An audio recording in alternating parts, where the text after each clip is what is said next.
কালকে জামাই ষষ্ঠী উপলক্ষে মা হাতে মিষ্টি বানাচ্ছে, এই দুটো বানিয়ে রেখেছে। আর এখন এখানে তৈরি হচ্ছে, এগুলো ছানা সব মেখে রেখেছে, গোলাপ জামুন। এখানে জামাইদের জন্য দই বড়া বানানো হচ্ছে, সব মা একটা একটা করে খাবার বানিয়ে বানিয়ে রাখলো।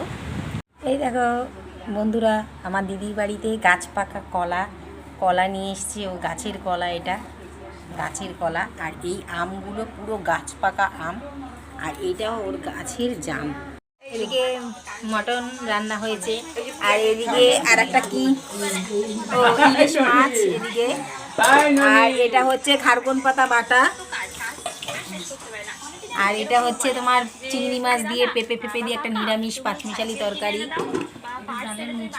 ওটা ধানের নোচা। এটা হচ্ছে তোমার চাল কুমড়োর ঘন্ট চিংড়ি মাছ দিয়ে, মাংস দিয়ে পোলাও দিয়ে খাওয়া হচ্ছে।